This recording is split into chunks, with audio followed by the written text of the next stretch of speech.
Hi everyone, today I'm going to do a declutter of my childhood books because my parents recently dropped off all my childhood books because they're in the process of moving. And so I thought this would be a really great opportunity to capture sort of a sentimental declutter, because I think decluttering sentimental items can be kind of a sticking point for a lot of people. They have a lot of memories and nostalgia and emotions wrapped up in them. And so I'm going to be going through this process and kind of describing my approach and thought process as I declutter.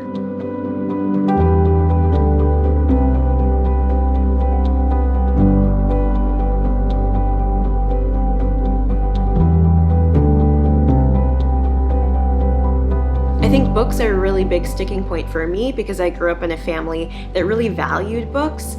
You know, I think I mentioned this before in a YouTube video, but we really had like wall-to-wall books all over our house. And so I think this is going to be a toughie for me. And on top of that, many of these books I may want to save for a potential child in the future. And so I think it's just going to be a really tough one where there are lots of different layers of reasons or emotions or memories of why I will want to keep certain books. And so we're just going to see how it goes. And I really wanted to do a video on decluttering sentimental items, like I said, because I think it's really tough in general, some of the hardest decluttering any of us can do. And I think it's because sentimental items actually do serve a purpose in our lives. I think the first step in overcoming sort of a problematic behavior is recognizing the function it plays in our lives. Like when I have items from the past, I can pick them up and it brings me back to a time or period of my life or a memory that I really love or can reminisce about. And so I think they actually serve the purpose of reminding me of particular memories or bringing me emotionally back to a time in my life. We often want to hold on to these sentimental items for a real reason. It's not just out of nowhere. Like we can acknowledge and validate our experience of why it's so difficult and that these items really do take us back. But then the question becomes, is it worth the cost? And specifically the cost of losing all that free space and cleanliness in your home, the addition of stress. Is it getting in the way of your ability to actually move toward a minimalist lifestyle? And does it keep you from focusing on your true current values and what's meaningful to you now? And also, is there some other way of keeping those memories alive? As well as maybe sometimes we can let go of some memories for the sake of bringing further happiness to your future self. I do think it's a fine line though, and that there is a place for some sentimental items, but I think really being aware of the function of keeping the items and aware of why you want to declutter are important first steps in prepping for a sentimental declutter. So now I'm just gonna get into it. Let's get going on this declutter.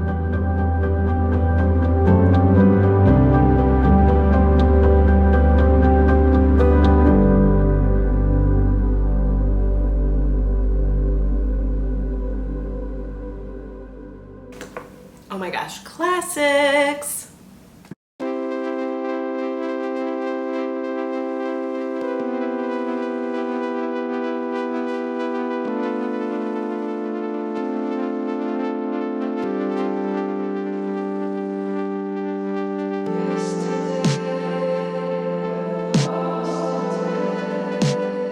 My handy TI-83 Plus calculator instruction manuals, gold.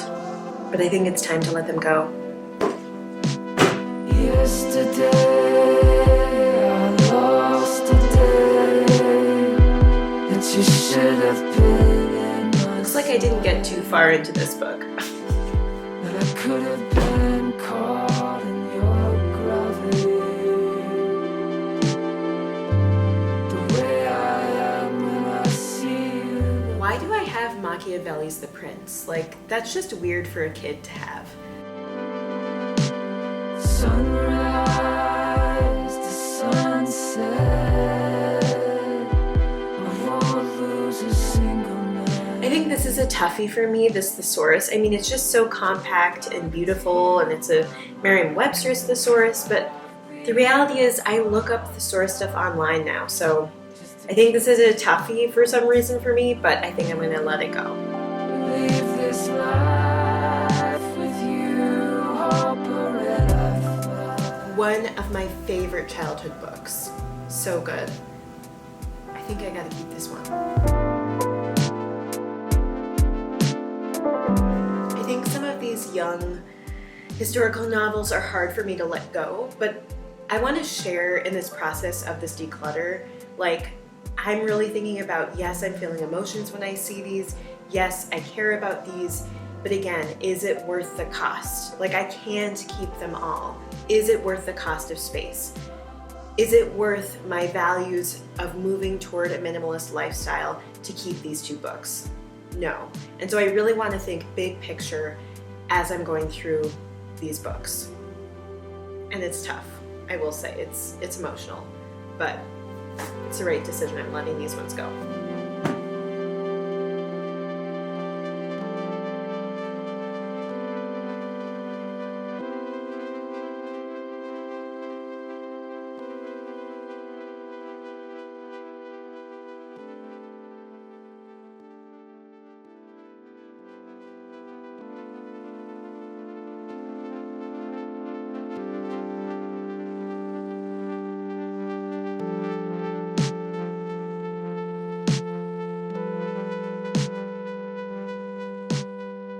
What is it with me and dictionaries? This was like my childhood dictionary and I'm struggling to let it go.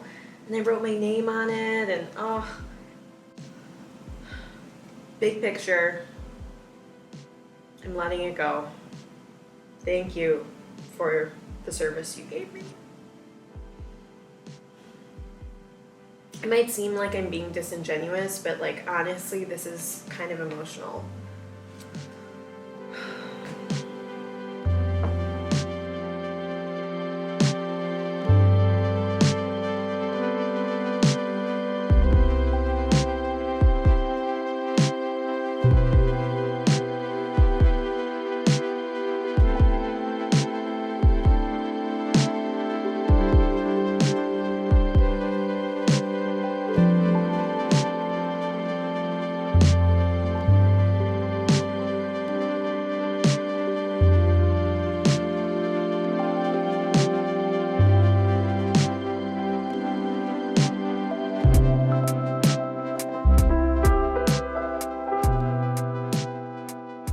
Now, some minimalists might feel like you should get rid of your high school yearbooks. I don't know. I think it's a call based on just your personal preferences. I do think it's a little piece of history, and my husband and I also met in high school, so they're particularly kind of memorable for that too. So I'm gonna keep mine, but to each his or her own.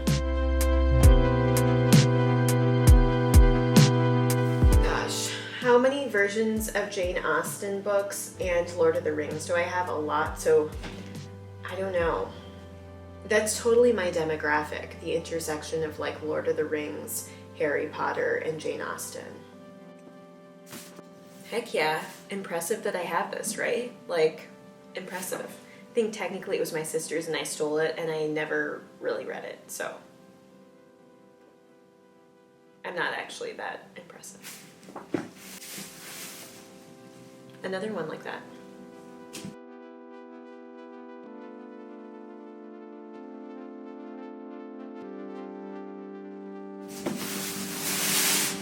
Good book.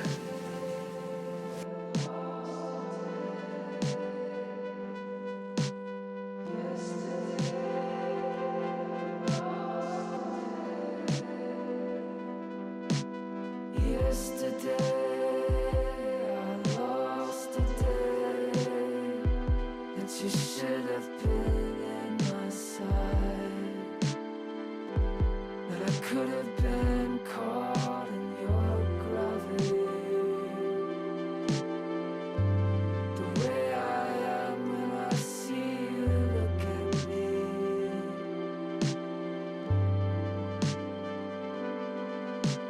Sunrise to sunset, a single night. Get back to you, I might drive across town just to kiss you once I might leave this life with you, hopper and I fly. Apparently I have all the C.S. Lewis Chronicles of Narnia except for one, which is number 2. Which I think is The Lion, the Witch, and the Wardrobe, the most probably famous one. So I'm like, what happened here? That's too bad. Maybe it's somewhere at my parents' house still.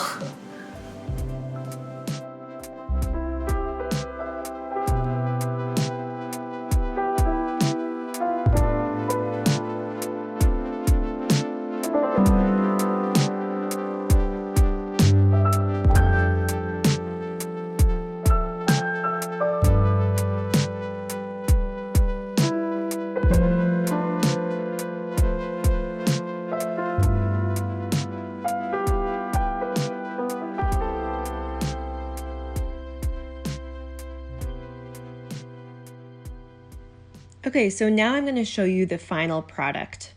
Over here on the right, this bin, this box, and that pile on the left are all items I plan to declutter. And it's a large number of items, so I feel pretty good about it. However, on the left here are items I plan to keep, this bin and that pile of books. And what I've realized is that if I declutter something more than once, it will continue to whittle down. So before I put these up on a bookshelf, I am going to go through it a few more times. And that reflects my approach that decluttering is a process as opposed to a final product. But I do feel good about the progress, and I think being aware of my emotions and the barriers that made me want to keep things actually helped me declutter more. I gotta say also that I noticed when I went through my keep pile a second time, I noticed some kind of like pitfalls or mind games that my brain started playing with me the first time, which is that there were certain books that I just like automatically assumed, oh, I need to keep these because they're classics and I shouldn't let those go. And so I put them in the keep pile without actually spending the time to like think about, how does this book make me feel? How much am I actually going to use it? And so by going through all the keep pile a second time really quickly, it's been a really good exercise in catching the types of mistakes I might fall into while I'm decluttering. And so I think it's a good exercise if you're kind of struggling with decluttering in general. If you have the time or the energy to go through your keep pile immediately after a second time, you might actually learn the traps and pitfalls you fall into. I'm noticing there are lots of assumptions I'm making as I go through these items. And so I'm just becoming more aware of, I can let some of these things go and it's not going to be the end of the world. It doesn't mean I'm not who I am anymore. It doesn't mean I don't care about those memories or the lessons I learned from particular books. I don't need these books in some bin in storage to feel meaning in my life, you know? And so I really think going through a second time, having that big picture mindset really helped me rid myself a little bit more of some of those extraneous books that really I'm not going to read that frequently or potentially ever. So hopefully this declutter was helpful to you in some way. Maybe it got you thinking about how to declutter sentimental items, maybe hiccups or pitfalls you tend to fall into when decluttering sentimental items, or maybe you just noticed some things I did wrong and that maybe you'd like to do better. But in any case, I really appreciate you guys watching, and if you ended up liking the video, please hit a thumbs up below. You can hit the subscribe button below, and I guess this is all I have for you. Thank you so much again for watching, and I hope you have a great rest of your day. Bye.